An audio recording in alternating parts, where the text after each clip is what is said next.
Sometimes one lie can destroy an entire life. But what if the people who spread that lie are the ones who end up disgraced in front of an entire town? This is Sarah's story. A quiet town. A robbery that shook the community. And an innocent family blamed with no evidence at all. Years of pain, shame, and isolation followed. Until one day, it was time for revenge. But not the kind driven by rage. This revenge came through the truth. If you're ready, let's uncover the dark secret of Ridgewood. Because some lies refuse to stay buried. And some truths, no matter how deeply hidden, always find their way back. This is Ridgewood, a small town hidden away in the American Midwest. For some, it's the address of peace and quiet. For others, a nest of rumors. Here, everyone knows everyone.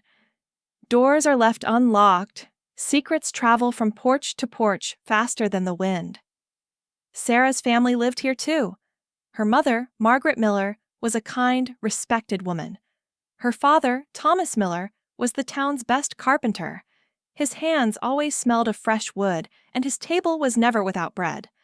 Sarah was 17 back then, quiet, hardworking, dreamy. But one night, everything changed. The mansion of one of the town's wealthiest men, Mr. Harrison, was robbed. Gold, heirlooms, all gone. There was no evidence, but rumors spread faster than facts. Sheriff Clark opened an investigation, but gossip overtook the truth. Mr. Collins, the owner of the local grocery store, lit the fuse. "Did you see Thomas driving that new truck? Wonder where he got the money." Mrs. White, the old widow on Main Street, fueled the fire. "I saw Sarah's new school books. Who paid for all that?"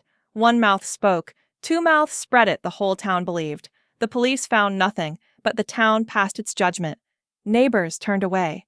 Sarah's classmates whispered and laughed behind her back. One night, stones shattered their windows. Insults were scrawled on the door. Thomas gathered his family and left Ridgewood. No one waved them goodbye. And that night, Sarah made a promise to herself. One day she'd return, and the town would face the truth. The big city, Chicago, didn't greet them kindly. Thomas found work in a small carpentry shop. Margaret cleaned houses to help pay the rent. Sarah spent her days at school and her nights helping her mother. She always finished top of her class because she knew, if she wasn't strong, her voice would never be heard.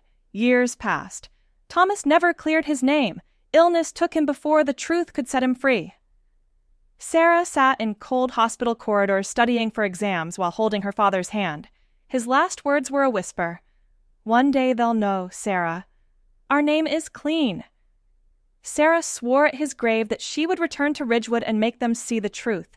She studied law, learned to dig for facts like a detective, never told anyone about her past. But in the quiet of her mind, that lie, that night, the stones and the graffiti never faded. One day, she packed her suitcase, gathered her files, and took a deep breath. It was time to go back. 13 years later, Sarah stepped back into Ridgewood. She was no longer that timid girl. She was strong, prepared. Her first stop was her childhood friend, Ben Parker. Back then, Ben had seen Mr. Collins sneaking into Harrison's mansion that night. But fear had sealed his lips for years. "Ben, it's time. Are you ready to tell the truth?" "I owe you, Sarah. I've carried this for too long. I'm ready." Sarah came back with hope, but not for forgiveness. She started helping everywhere. Donated scholarships for kids, delivered food boxes to the elderly, donated to the local church. "Sarah's back, what a good soul," people said. Sheriff Clark didn't suspect a thing, but while Sarah won trust by day, by night she and Ben hunted for evidence. Ridgewood would face the truth, whether they liked it or not. Sarah's first witness was Mr. Wilson, an old mechanic who never left town. He'd seen Collins and Mrs. White's garage door open late that night. He'd stayed silent for years. Threats had kept him in check. "Sarah, I've stayed quiet too long. I let your father go to his grave with a lie, but I won't stay quiet anymore." With Mr. Wilson's word, Sarah and Ben searched Harrison's old mansion. In a dusty basement corner, they found it, an old security tape. On that tape, Collins dragging bags out of the mansion, Mrs. White opening her garage door at midnight. Next came the money trail, old bank statements, hidden payments, hush money. It was all there. The town stayed blind. Collins and Mrs. White still laughed behind closed doors. But Sarah's day was coming, the day Ridgewood would be forced to watch what it had done. Sarah organized a charity night in the town square, an event for poor families. That's what she said. The whole of Ridgewood gathered. Collins sat up front, Mrs. White close by. Sheriff Clark leaned against his patrol car, half listening. Years ago, you drove us out with a lie. You buried my father's name in shame. Tonight, you'll see the truth. The screen flickered on. The tape rolled. Collins, caught red-handed. Mrs. White, helping him hide the stolen gold. Mr. Wilson's shaky voice confessed to what he saw. Bank records linked it all. Collins leapt to his feet, shouting at Sarah, but Sheriff Clark stepped in. That's enough, Collins. You're under arrest. Mrs. White sank to her knees.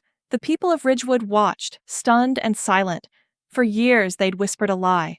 Now the lie lay broken at their feet. The next morning, Sarah drove back to Chicago. She stood by her father's grave, laying down fresh white carnations.